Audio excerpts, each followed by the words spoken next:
Pathway that comes up here. So this Yep, that's me.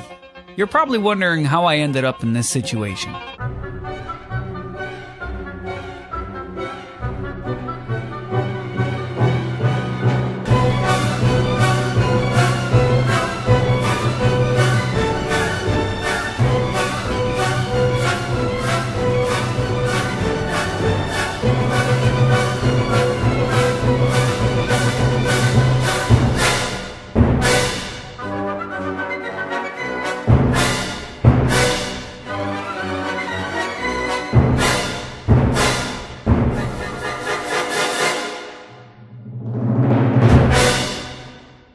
Recently, I finished up a trip with the Banners guys and that large Sussy Brigade, seeing the Civil War battlefields. Greatly appreciate the invite. It was a dang near perfect trip.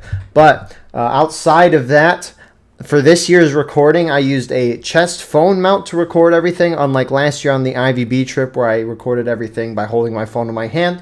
So, with that context, I hope you enjoy the video. The first part of our trip was going to visit Gettysburg, and when we first got to the battlefield, we decided to go visit the Visitor Center, and they had a museum there, among a couple other things, which going through the museum was very cool. You basically got to see an overarching timeline of the Civil War with a bunch of cool different Civil War stuff within there, like seeing artillery, among other things.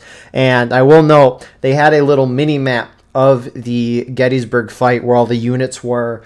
And we spent a long time, I don't know how long, but a long time trying to find where the 1st Maryland was on that mini map. But yeah, the museum was very cool. We also were able to see a little mini movie talking about Gettysburg, and then also a cyclorama of Pickett's Charge, which is, for those of you who don't know, it's like a 360 painting of Pickett's Charge. It was really cool. I recommend. Can't get any footage of that, but if you ever go to Gettysburg, that is a place you should visit.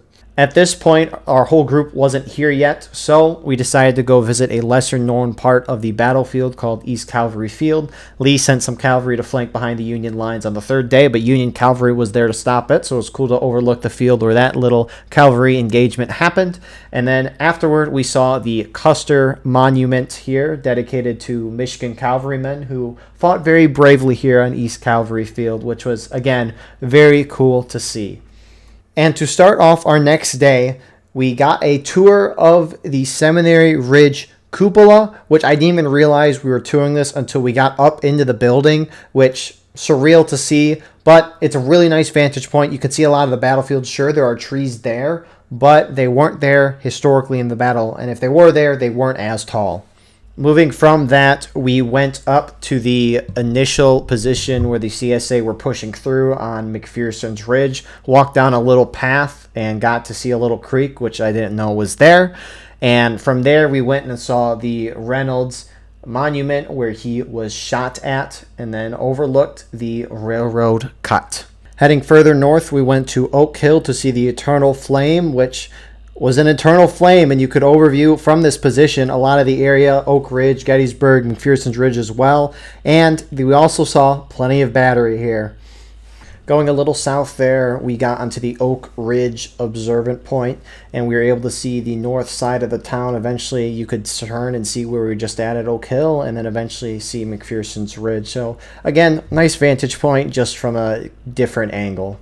And then heading further south, even from the original fighting at McPherson's Ridge, we got to the auto stop number 4, which had stuff like the 11th Mississippi Monument, but more importantly, it had the North Carolina Monument, which I haven't seen in a hot second, and it also had the Tennessee Monument there as well. And to end the day, we stopped at the 5th auto stop, which is at the Virginia Monument, definitely one of the bigger ones on the field. And you can also see where CSA crossed for Pickett's Charge here, about a mile and a half open field to get to the Union position. But we didn't do a whole lot this first day, and in a second, I'll show you what Gamer's reaction, he's one of the guys in our group, his reaction to us taking forever visiting places. We'll note when we talk about numbers, we're talking about the different auto stops. So there's like auto stop 1, 2, 3, and 4. We should visit Lee's headquarters after this and kick the doghouse. Oh my lord! You guys aren't.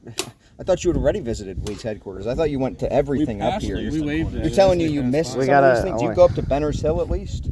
No. At Bunners Hill and We Barlow's did number Knoll. one, two, We went three. 1, 2, 3, and 4. Number 1, 2, 3. It was more like 1, 2, Yeah, 1, it's 1, 2, 3, 2, 3, 1, and 4. A little bit of more 1. I loved A lot of 1. time at 1, I take it. Well, There's the spent a lot of round tops. time. Well, we spent a lot of time in Spent that a lot of store. time getting to one. Yeah. Yeah, there was Because some I got struggles. told. Well, to we go- found Parker in them I too. got told to go to one. I got told to go to 1, so we're at 1, and we're looking around. There's just no one else. 1 is They were up like, here. Yeah, and then we went to 2 right We away. went to 1. We went to It's 2. like Backtracked so to accurate. 1. And as a result of this great time management, we decided that for tomorrow, when we visited the rest of Gettysburg, we would all hop in a car caravan, be in the same Discord call so we could communicate and talk about the areas that we were looking at.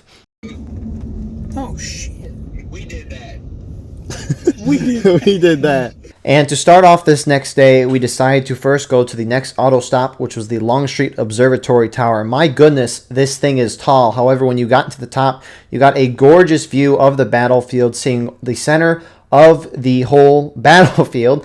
And then you could also very well see the little and the big round top. And even looking at this position from the ground, also a lot to see. Right? This is the bridge with the dinosaur footprint in it, I believe. No, it isn't. It isn't. I don't think I'm thinking it is. Liar. Get my hopes up. From that bridge position you just saw, we drove up to the Little Round Top overview area and got to see a surprising amount of the battlefield from this position, including seeing Devil's Den. They had monuments, statues, plaques, and artillery guns up here in this position because, again, it's a nice overview spot. But most importantly, they had this like mini castle, as I like to call it, and you got to be able to walk up that castle and overlook the area from a little more of a elevated position. Walking from this spot, we went to the more well-known area of Little Round Top, which is where the 20th Maine and others held in the extreme Union left, and then eventually charged down to save the Union line. Now, the funny thing is, last year when I went on the IVB trip, they were closing this down for renovation, or it was closed rather, but they opened it back up the day we arrived, so we got to go visit it, and it's a really nice area. And furthermore, me and Brad continued walking past this position further into the wood line and got to see a little stone wall with a plaque to the Company B of 20th Maine. They had kind of like a flanking force with some sharpshooters, at least based on the infographic I saw. And so it's just cool to see an area of the fight that you don't normally expect or didn't even know of until you showed up at the battlefield. From here, we moved and then walked around the Devil's Den for a little bit and were able to get a nice view of Little Round Top where we were just at. Then we drove through the wheat field and passed by the Irish Volunteer Brigade Monument and then ended up showing up at the Pennsylvania Monument. However, before going up to the Pennsylvania Monument and going on top of it, I decided to take a little walk to see the first Minnesota Monument, and then furthermore, walk down to see the Father Corby statue as well. And the funny thing is, I was about 400, 500 feet away from the Pennsylvania Monument, and my recording picked Zapstar saying something on top of that monument.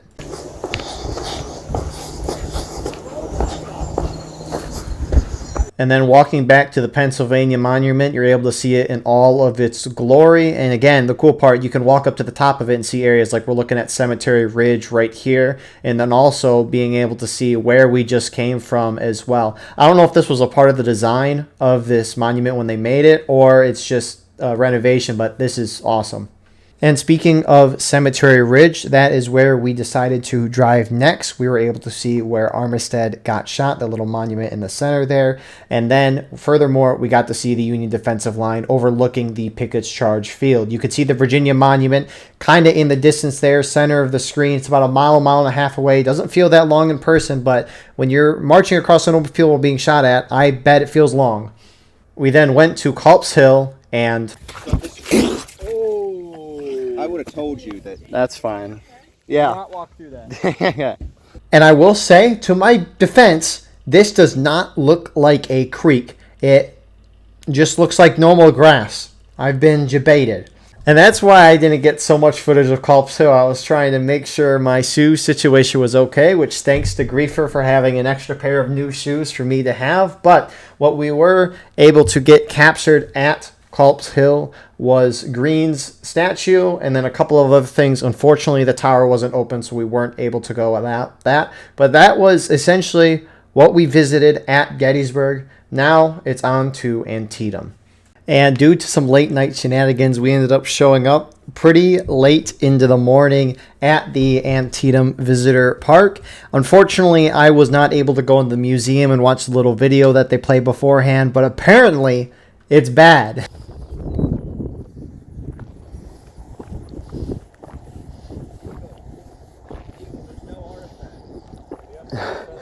There's no what? What? You can't? There's no artifacts in the fucking museum. It's crazy. And get this. They changed the film. It sucks now. It's terrible. Is there an old Dragoon officer mentioned in there? There's none. What? They don't mention a single officer. No shot. His rant went on for about 10 or so minutes about how the visitor center was bad. It's insane. He did not want to be shown, which is why he is blurred, which is perfectly fine. But it's hilarious how long the rant went. We have a $10,000. He's going off, bro. As he since when he started off. Yes. He confirmed that you could learn more about Antietam just by playing through War of Rights and like listening to the intermission like monologues than by going into the museum and watching the film. So. From there, we walked over to the Dunker Church, and after going inside, we had a little speech done for the group.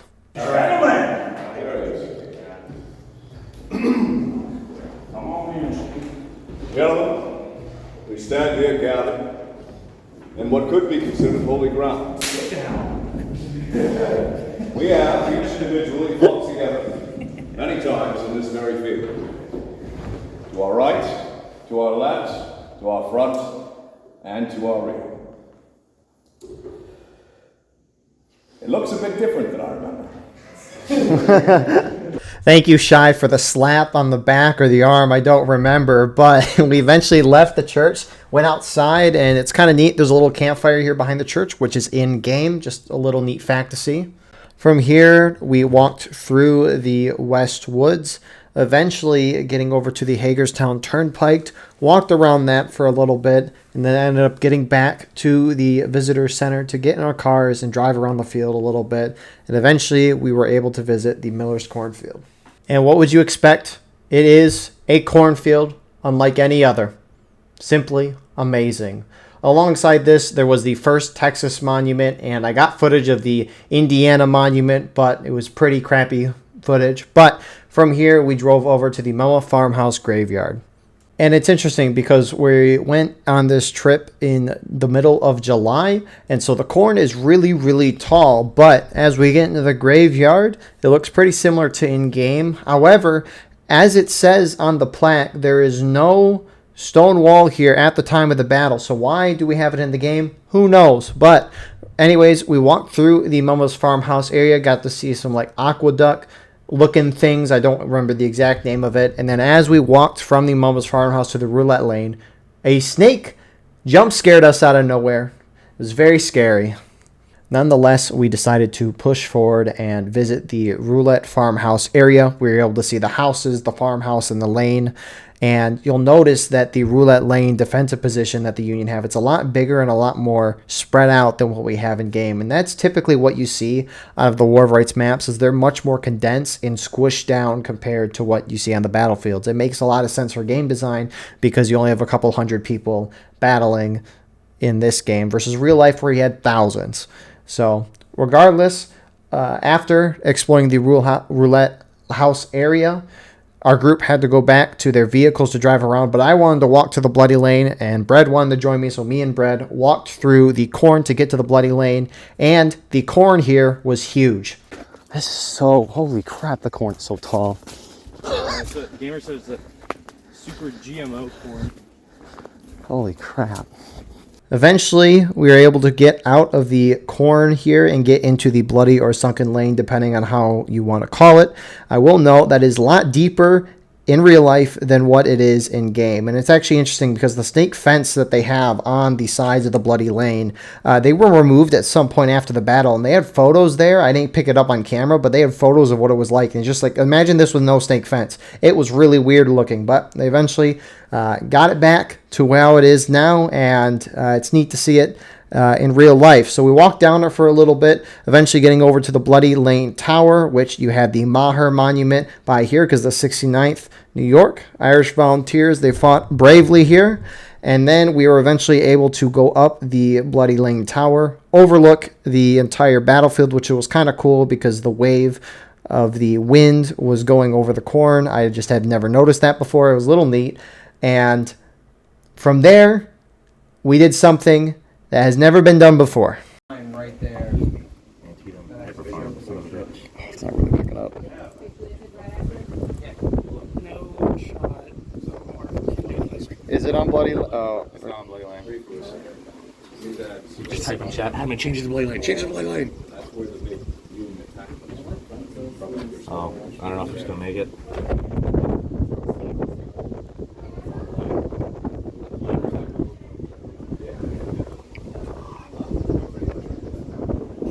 It's struggling. It's trying. I can see the outlines.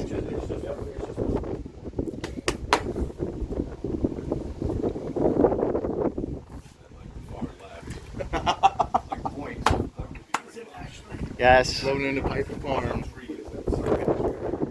No way. Moving from the Bloody Lane Tower, the last thing we decided to do at the battlefield is drive to the Burnsides Bridge. Didn't get any footage, but we were able to see the Otto and Sherrick farms on the way there. But at the Burnsides Bridge, we were getting out of our vehicles, walking down to the Burnsides Bridge, and then my phone decided to stop recording because it got too hot. But you just refresh your phone, and I guess that fixes it. So I was able to see a couple monuments, the stone wall that the Union liked to hold on, and then eventually was able to get a couple of good vantage points of the Burnsides Bridge. But that was what we did for the Battle of Antietam. And we started the next day by going to the Harpersferry, Maryland Heights hike. Before this, though, we were able to overlook what we were going to hike, including the railroad bridge. The destroyed kind of bridge stuff to the right of the railroad bridge you see was where the actual old bridge was. Not there now. But great view, but now we actually got to hike it. And walking across the bridge, we were able to see the London Heights and also see where the Shenandoah and the Potomac meet. You can tell where the two rivers meet because there's one that looks really dirty and one that doesn't. It's just a big line down the center. And also while crossing the bridge, we were able to see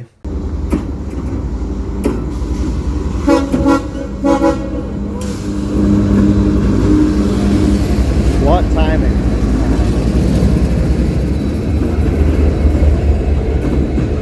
Eventually, we got to the base of the Maryland Heights and decided to start hiking up it because why wouldn't you? There was about 6 of us, and as we were going up, some people wanted breaks, some people didn't want breaks. Obviously, it's fair to want to have a break. It took us about 30 minutes of straight hiking to get to the overlook, not including breaks. Including breaks, it was about 50 minutes to an hour. But eventually, me and Brad just wanted to keep pushing through and get to the top of the hill. So we chugged it up there. And as we were chugging up there with no breaks, I kept telling myself this. It's a mental game. Just push through.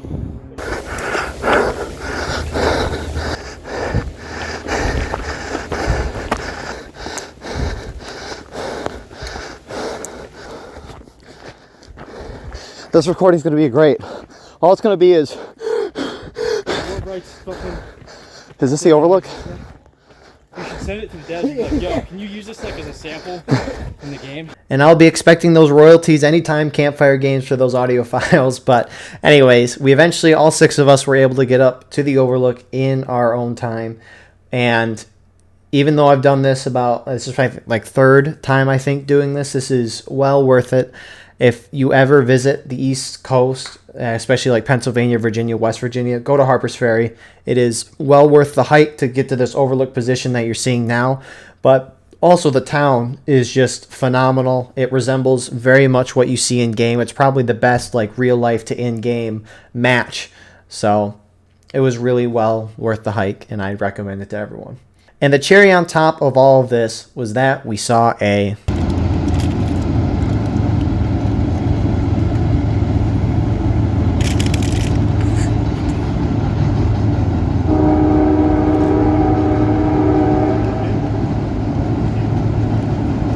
And outside of this, I saw a red velvet ant, which I've never seen before. I guess it's a wasp, which wild to think about, a red wasp that doesn't have wings.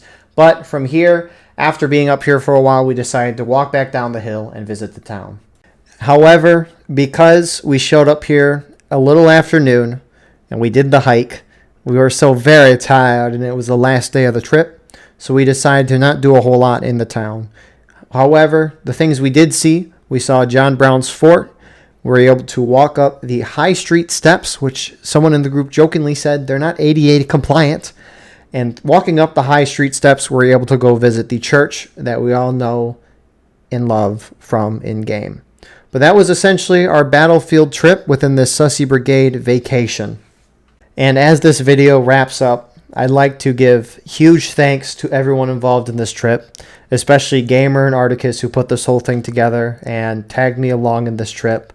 It was very awesome. It's surreal after playing this game for 5 years and doing this YouTube channel for 3.5 years to be a part of this trip that I was just on.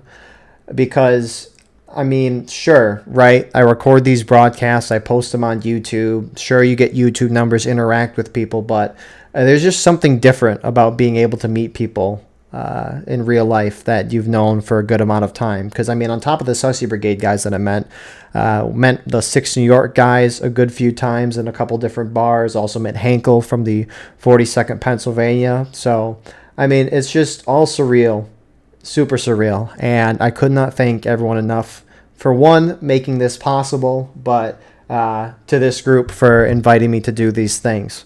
So, if you're interested in checking out the IVB trip that I did last year, I will have that shown up at the end of this video, and I'll put it in the description of the video as well. We covered a lot more things that trip for sure, like Shepherdstown and South Mountain, and a little more Harpersferry if you're interested in that. But hopefully next year we can plan all the trips on the same week. That'd be very awesome to do. Maybe something we could start thinking of. But anyways, to wrap this thing up, thank you guys. I appreciate you a lot. You mean the world. And have a wonderful rest of your night.